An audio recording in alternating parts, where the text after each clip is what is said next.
Assalamualaikum warahmatullahi wabarakatuh. Bismillahirrahmanirrahim. Ashhadu an la ilaha illallah wa ashhadu anna Muhammadar Rasulullah. Allahumma salli ala sayyidina Muhammad wa ala ali sayyidina Muhammad. Rabbi shrah li sadri wa yassir li amri wahlul 'uqdatam min lisani yafqahu qawli. Amin. Bismillahirrahmanirrahim. Salam hormatku, salam ta'zimku buat para sahabat-sahabatku tercinta dimanapun Anda berada, baik yang ada di dalam ataupun yang ada di luar negeri. Semoga kita semua senantiasa selalu di dalam lindungan Allah Subhanahu wa ta'ala. Amin ya rabbal alamin. Bismillahirrahmanirrahim. Kali ini mengkaji tentang kisahnya Sunan Kalijaga. Jadi menurut Al-Qur'annya adalah ku anfusakum, jagalah dirimu, wa ahlikum naro, dan jagalah keluargamu dari api neraka. Jadi maknanya Sunan Kalijaga itu apa? Maknanya menjaga kali-kali yang mana? Jadi sebenarnya semua yang diceritakan versi Zahiriyah itu hanyalah kiasan-kiasan saja. Kiasannya hati, kiasannya batin. Jadi yang dijaga berpuluh-puluh tahun itu apanya? Dijaga imannya, dijaga akidahnya. Dari iman dan akidahnya iblis dan setan. Akan tetapi bila kita belum tahu siapakah iblis dan setan itu, maka ya kita takkan bisa menghindar dari huru haranya. Bila kita tak tahu kenyataan setan, maka kita selamanya akan terbelenggu dan terbudak oleh aturan-aturan setan itu sendiri. Dan selamanya kita beragama dan bertuhan hanyalah versi-versinya setan, karepe dewe. Jadi yang dimaksud wali atau Sunan Kalijaga itu yakni menjaga tongkat. Jadi tongkat di sini adalah kiasan, adalah sanepan, adalah lambang dari kayu atau hayun. Tongkat hayun atau uripe Allah. Jadi bagi sahabat-sahabat yang sudah berbaiat, sungguh bahagianya Anda sudah tak menjaga lagi tongkatnya, tak menjaga lagi kalinya. Kenapa? Karena sudah dijaga langsung oleh Allah. Akan tetapi bagi kita yang masih dalam tahap belajar, ya harus menjadi Sunan Kalijaga, Jogo Kali, yakni menjaga urip ini jangan sampai teraku-akui oleh uripe manusiane. Hidup ini jangan sampai teraku-akui sebagai hidup manusianya. Bila hidup ini teraku-akui sebagai hidup manusianya, maka selamanya kita yang jadi Tuhannya, Allah yang jadi makhluknya. Kok bisa kita yang jadi Tuhan, Allah yang jadi makhluk? Kita merasa diri yang paling wujud daripada Allah. Itulah buktinya bahwa kita selama ini merasa diri sudah jadi Tuhan daripada menjadi yang dituhani. Selamanya di dalam diri kita tak ada Tuhan kecuali diri kita sendiri. itulah bukti yang sangat amat nyata bahwa kita selama ini telah mentuhani Tuhan. Tuhan yang sebenar-benarnya Tuhan, Tuhan yang telah membuat kita, Tuhan yang telah mencipta kita, Tuhan yang telah menghidupi kita, Tuhan yang telah menggerakkan kita, yang selama ini bersama kita telah kita tiadakan, telah kita goibkan. Berarti tiada dan goib itu kan makhluk. Berarti Allah, berarti Tuhan selama ini kita posisikan derajatnya seperti makhluk di dalam hati kita. Kitalah yang merasa akbar, kitalah yang merasa mulia, kitalah yang merasa besar, kitalah yang merasa agung di dalam hati kita selama ini. Karena itulah iman dan akidah kita sesungguhnya telah dibolak-balik atau telah ditersesatkan oleh iblis dan setan. Maka dari itu bagi hamba-hamba Allah yang sudah mengikuti paparan uripe Allah, yakni bisa menjaga dirinya.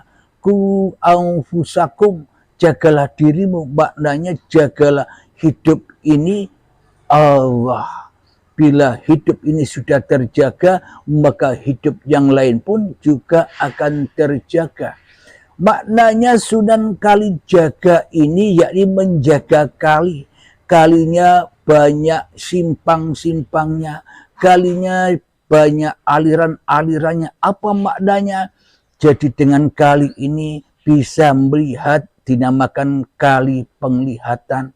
Dengan kali atau hayun ini bisa mendengar, itulah kali atau sungai pendengaran.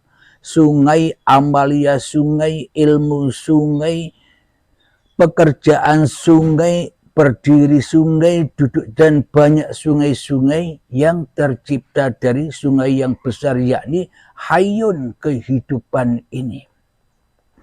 Jadi untuk menjadi Sunan Kalijaga tak usah praktek seperti yang syariat itu. Praktek secara syariat, tapi jiwanya pergi menuju kekasihnya, yakni cinta dunia. Demi jabatan, demi kebanggaan, demi kekuasaan, demi kemuliaan kita melakukan itu semua, ya percuma. Yakni kita hanya mengabdi kepada iblis dan setan. Jadi yang dijaga adalah kali yang dalam. Dijaga hidupnya dari huru haranya dunia, dijaga hidup dari perbudakan iblis dan setan. Karena bila masih ada diri manusianya, berarti kita masih bersekutu dengan setan. Berarti kita bersekutu dengan setan untuk menggoibkan Allah, untuk mentiadakan Allah di hati kita. Alhamdulillahirabbil alamin. Supaya apa kita menjaga kali? Supaya apa kita menjadi Sunan Kalijaga? Supaya kita menjadi walinya Allah. Supaya kita menjadi Rasulnya Allah, supaya kita menjadi utusannya Allah, supaya kita menjadi pesuruh-pesuruh Allah di dalam kehidupan ini. Jadi sebelum kita menjadi Rasulullah, jadi sebelum kita menjadi utusan Allah, jadi sebelum kita menjadi pesuruh-pesuruh Allah, kita akan menjadi Rasulnya, kita akan menjadi utusannya, kita akan menjadi pesuruh-pesuruh iblis yang terkutuk itu. Yakni kita diutus, disuruh untuk selalu bermaksiat, selalu mensekutukan, selalu syirik kepada Tuhan yang telah menciptakan kita. Sehingga kita tersesat jalannya di dalam kehidupan ini karena tak punya tongkat untuk melangkah, karena tak punya pandangan untuk melangkah. Hati kita selama ini buta. Bismillahirrahmanirrahim. Man kana fi hadhihi a'ma fahuwa fil akhirati a'ma wa adallu sabila. Barang siapa buta mata hatinya di dunia ini, maka di akhiratnya pun semakin buta mata hatinya, bahkan tersesat-sesat jalannya. Jadi maknanya di dunia dan akhirat ini ya terjadinya sekarang. Makna dunia adalah lelaku yang kita aku-akui sebagai laku kita. Hidup yang kita aku-akui sebagai hidup kita. Kegiatan aktivitas yang kita aku-akui sebagai aktivitas dan pekerjaan kita. Sholat yang kita aku-akui sebagai kita yang bisa sholat. Puasa yang kita aku-akui kita yang bisa puasa. Ibadah yang kita aku-akui sebagai kita yang bisa ibadah. Membaca Al-Quran, darusan, semua itu teraku-akui oleh iblis dan setan. Itulah yang dimaksud dunia. Jadi bila kita beramal di dunia saja, maka hancur leburlah amal-amal itu. Bila kita hanya beramal di dunia saja, maka rusaklah amal-amal itu. Hancurlah amal-amal itu. Kemana? Dimakan awake dewe. Dimakan, dilahap oleh iblis dan setan. Dibakar di dalam api jahanam. Jadi mana mungkin bekal di dunia kita bisa sampai ke akhirat. Sedangkan kita akhirat saja tidak tahu. Katanya akhirat besok. Bila yang kita terka akhirat itu besok, semuanya pasti tersesat jalannya. Kenapa bisa dikatakan tersesat? Tidak tahu jalannya, ngawur. Mengartikan Al-Qur'annya ngawur. Maka ya tersesat jalannya. Makna akhirat itu adalah laku-lakunya hati. Bila masih ada wujud diri manusia kita di hati kita, kita takkan bisa jumpa akhirat, bertemu Allah. Kita berakhirnya di dalam hati kita hanya bertemu dengan iblis dan setan untuk mengaku-akui apapun yang sudah kita kerjakan. Untuk mengaku-akui sholat yang kita lakukan. Untuk mengaku-akui ibadah puasa yang kita jalani. Hingga kita merasa bangga dan merasa mulia dengan amal-amal kita. Itulah yang dimaksud amal dunia yang rusak. Karena pulangnya kepada iblis dan setan. Pulangnya kepada diri. Karena masih ada diri manusianya daripada diri Tuhannya di dalam hatinya. Jadi semuanya ya percuma saja. Kalau tidak tahu jalan akhirat, ya semuanya sia-sia. Semuanya berbau busuk. Maka dari itu ketahuilah jalan akhirat itu yang mana. Jalan akhirat itu adalah jalan ending dari semua perbuatan yang kita perbuat. Endingnya kepada uripe Allah. Jika hati ini, jika jiwa ini, jika roh ini, jika nyawa ini, jika hidup ini sudah kita kembalikan seluruhnya total general kepada uripe Allah, maka semua amal yang kita lakukan pasti bisa pulang meluncur langsung ke akhirat, yakni kepada lillahi ta'ala. Jadi kita tak bisa mengaku-akui lagi bahwa hidup ini hidupku, bahwa badan ini badanku, bahwa sholat ini sholatku, bahwa puasa ini puasaku, bahwa apapun yang kita lakukan di dalam kehidupan ini milikku.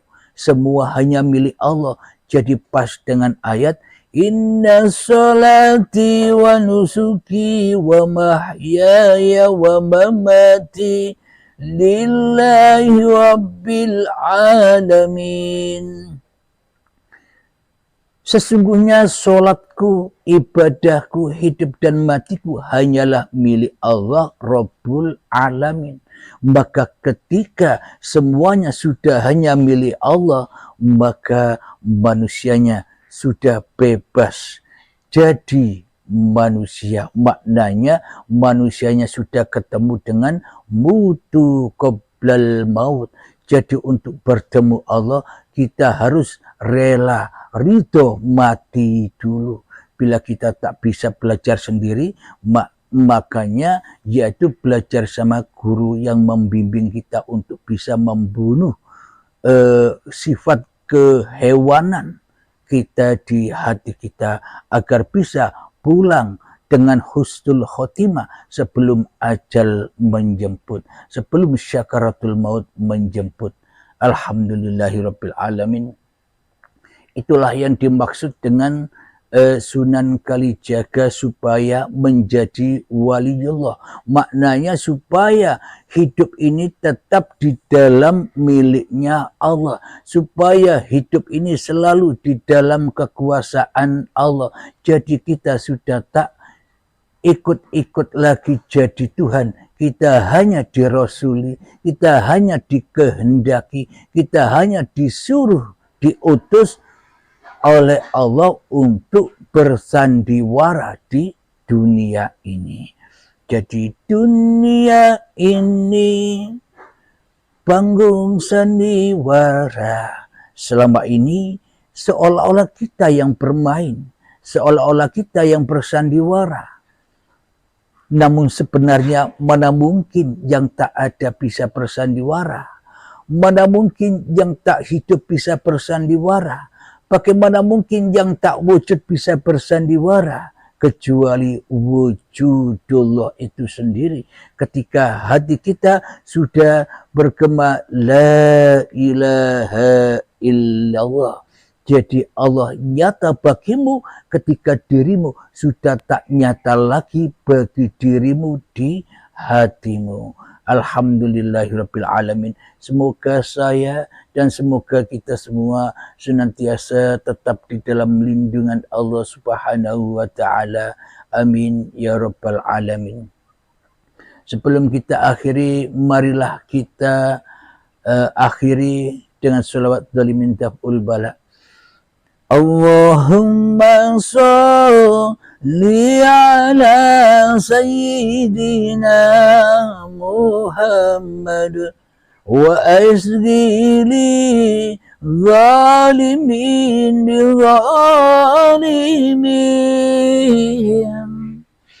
Allahumma salli ala sayyidina Muhammad wa asghili zalimin bizalimin.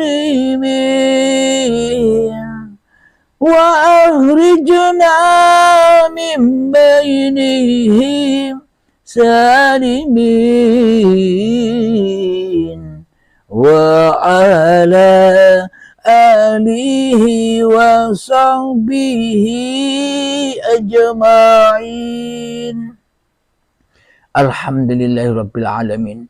اللهم يا قاضي الحاجات، اللهم يا مجيب الدعوات، اللهم يا رافع الدرجات، اللهم يا محل المشكلات، اللهم يا شافي الأمراض، اللهم يا كافي المهمات، اللهم يا دافع البليات. اللهم اختم لنا بالإيمان، اللهم اختم لنا بالإسلام. ربنا آتنا في الدنيا حسنة وفي الآخرة حسنة وقنا عذاب النار. وصلى الله على سيدنا محمد وعلى آله وصحبه وسلم والحمد لله رب العالمين. آخر الكلام. Assalamualaikum warahmatullahi wabarakatuh.